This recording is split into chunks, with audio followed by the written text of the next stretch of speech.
Salut papa. J'entre chez mes parents, le sourire aux lèvres. Mon père sort la tête des papiers étalés sur l'îlot et me rend mon sourire. Je m'assois à côté de lui et pose ma tête contre son épaule. Bonjour.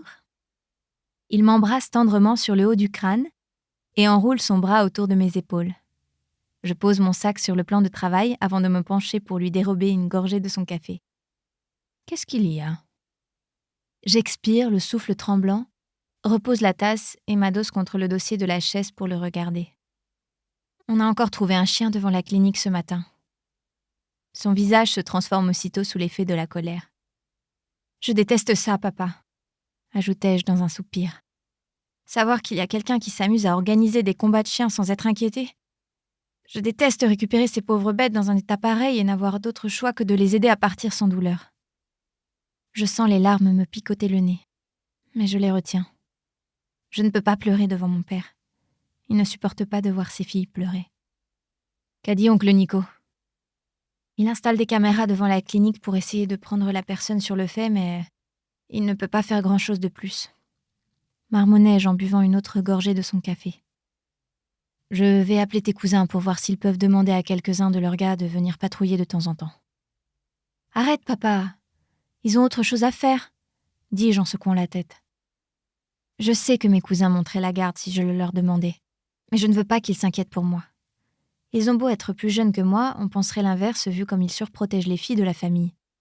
Même mes oncles et mon père sont plus modérés en comparaison. Si les caméras ne donnent rien, je leur demanderai. Je lève les yeux au ciel.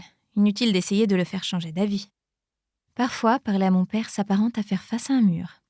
« Bonjour, ma chérie », me salue ma mère en entrant dans la cuisine. Elle porte une robe que je ne qualifierais pas de convenable, mais qui lui va à merveille. Ma mère est magnifique. Un avis que partage mon père si l'on en croit son regard. Ok, il est temps de partir. Bonjour, maman. Elle me prend dans ses bras et embrasse ma joue. Je ne savais pas que tu passais aujourd'hui. Je ne manque pas le regard qu'elle lance à mon père par-dessus mon épaule. Berk. Je voulais juste vous piquer de quoi manger avant de rentrer chez moi. Les mots sont à peine sortis de ma bouche que je veux les ravaler. Je dois partir d'ici immédiatement. Tu veux que je te prépare quelque chose ? Propose-t-elle en se dirigeant vers le réfrigérateur. Je secoue la tête. Non, je passerai au supermarché. Mes parents sont des tarés et je refuse d'être témoin de quoi que ce soit qui me donnerait envie de me laver les yeux à la javel ensuite. Une fois, pas deux. Tu es sûre ? Demande-t-elle en me dévisageant, les sourcils froncés. Chérie, elle a dit qu'elle partait, grogne mon père. Ça me fait sourire. Asher Maison. Elle le réprimande les mains sur les hanches et je manque d'éclater de rire. Ça ira, maman, promis. Je récupère mon sac, embrasse mon père sur la joue et prends ma mère dans mes bras. Puis je me précipite hors de la maison en criant un « Je vous aime !» Il me faut 20 minutes pour traverser la ville jusque chez moi. J'habite dans une maison jaune de style ranch avec 3 chambres et un immense porche à l'entrée sous lequel se trouvent 2 chaises à bascule. Même si je suis techniquement dans les limites de la ville, les maisons du voisinage sont assez éparpillées et nous avons tous environ un demi-hectare de terrain. Je gare ma voiture dans l'allée plutôt que dans le garage pour ne pas avoir à sortir par le coffre. Puis je prends mon sac et me dirige vers mon Porsche. Je récupère le courrier au passage et entre chez moi, refermant rapidement la porte pour ne pas laisser Juice s'échapper. « Salut mon gros !» Je pose le courrier et le sac sur la table de l'entrée.